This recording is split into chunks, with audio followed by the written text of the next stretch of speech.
They went without me. They had a great time. They partied, ate, drank, hookah, yada, yada, yada. A few days ago, my friend Ava gets an outbreak on her mouth, and she didn't really see it as a big deal. She didn't know what it was until the next day. She sends me a picture of how worse it got, and I told her that it looked like...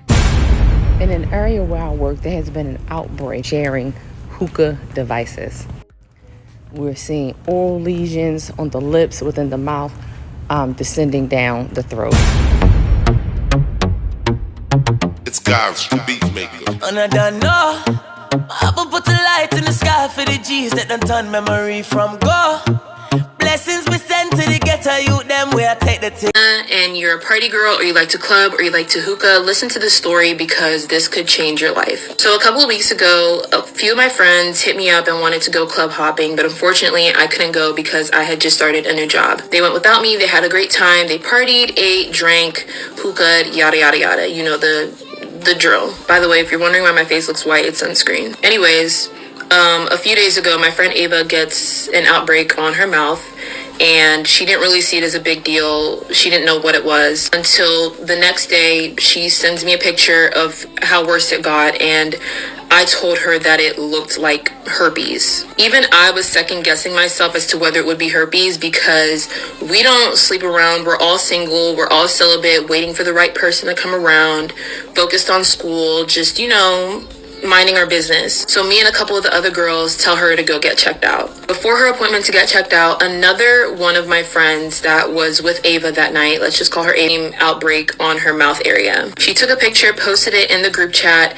and another one of the girls that was there that night had like a large bump beside her lip, but it didn't grow out to be an outbreak yet. Like, I know what herpes looks like, so when I saw it, I like almost knew for a fact that it was herpes, but it was the fact that none of them had ever talked about kissing anyone new. None of us smoke. You know what I mean? It was just really random for it to be herpes, especially for all of them. So the second girl who got the outbreak, let's just call her Melissa, her appointment comes before Ava's, and the doctor is mentioning a bunch of ways where she could have got it, kissing, blah, blah, blah. Push comes to shove, they end up figuring out that she could have possibly gotten this herpes on her lip from the hookah. So when she tells us that that's what the doctor said, we're like, what the fuck? Like, that's crazy. End up telling me that they only did hookah at one club that they went to. I don't want to say the name because I don't want to get sued for defamation or anything like that. But I believe they were at a bar or a section in the club, and they were making friends with this girl who was there with her friend, and she ended up leaving and gave my friends her hookah so they didn't have to buy one. And even though they all had new and different hookah tips, they weren't sharing their hookah tips. It is very possible that they could have gotten herpes from sharing that hookah. And it makes sense when you think about it, because a lot of saliva goes through the hookah pipe. Some people have braces, some people have cuts in their gums, so the blood mixes with the saliva, and the rest is history. I'm not a doctor, I'm not a nurse, I'm not a scientist, I'm not any of that. But so far, that is the only conclusion that we have as to how all four of them got herpes. Thankfully, I had to work that day, so I'm not a victim of this. But this has definitely changed my opinion on hookah, and I don't think I'll ever get a hookah again, even if it's just my... Well, this is a wild story right here. I know y'all folks been sharing cigarettes, blunts, doing Lewinsky's, all types of stuff. And I'm not, as far as the Lewinsky's. Anyway, y'all disregard that. But what I'm saying, y'all been sharing blunts, y'all been sharing straws, all types of stuff. And all of a sudden there's a outbreak with hookah. We know hookah's popular. We know people are doing that. We know they got the tips and all that. Obviously, you're inhaling. You shouldn't be exhaling into the tube, but it is what it is. But for something like this to be going down, man, listen, this is crazy, bro. You got to watch that. To that point, I don't do hookah. And there's also been a debate whether men, and I know this is geared more to, and more so we're talking about Atlanta, but you're doing a hookah and you're catching these STDs and stuff like this. What it probably is, baby, it's probably one of your friends already had it, and anyway, y'all celibate, y'all don't sleep around like that. It is what it is, man. This is wild. But anyway, we're gonna get into some other ones where we got some actual healthcare professionals talking about this. Let's go.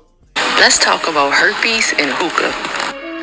In an area where I work, there has been an outbreak of oral herpes from sharing hookah devices. We're seeing oral lesions on the lips, within the mouth, descending down the throat.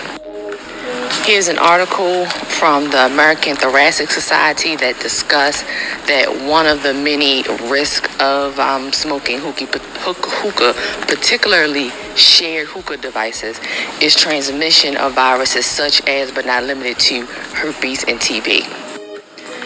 And we're seeing that when those devices are shared and not properly disinfected, viruses such as those are being transmitted. So if you are going to these hookah lounges, be careful out there. Man, I guess it is something serious. Y'all gotta keep it like, you gotta be thorough and get your own, even with your own. If that's the case, if you got your own tip and you still like, man, just leave it alone altogether. Or just do it at home. I don't know.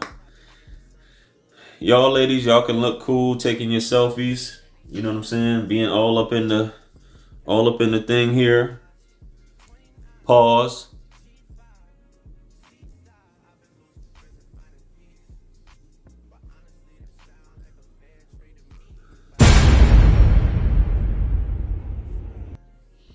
Looking like that, do your thing, ladies. Nobody's stopping you. You know what I mean? But I think we got a doctor here actually talk about it. But let's get into this one. You decide to go out with your friends to a hookah lounge to smoke some hookah. Note that smoking hookah puts you at similar risks to those that smoke cigarettes. Something you might never have realized is that you're also at risk of getting a herpes infection from sharing hookah pipes. Imagine you're sharing a hookah pipe with someone that has a cold sore. You can easily get infected. Also, what if the pipes are not really clean? And after someone else that has been infected used the pipe, you can get infected. So be careful out there. Well, ladies, you got to be more careful. I know that ain't gonna stop some of y'all, as long as you can look cool, blowing that smoke and all this stuff like that. Do your thing, baby. Do your thing. You know what I mean? But folks, I mean, this is different from an actual partner that you're dealing with. I think it's by law you have to disclose that if you have this or if you don't have it. But man, shout out to Atlanta. It's another thing that makes dating, I don't even say it's dating, you know. It gets a black eye for Atlanta, but this is going on all over the place. Not saying, Jared, Atlanta's not the only place that has hookah. No shit. Anyway, let me know what you guys think about this clip. Comment below. Like, share, comment, and subscribe. Hit me up on Linktree to book a one-on-one with yours truly. Purchase all my books, merch, t-shirts. Helps to support the channel. Follow me on Instagram, Facebook, and TikTok. With that being said, much blessings and abundance. Stick around for the next video that's going to pop up on the screen below. That's where I'm going to see you guys at. This is your favorite everything. This is Wisdom. I'm out of here. Peace. Yeah. 50 Cent. 50. Part 2. Yeah. Can't forget Tony. 50. UK.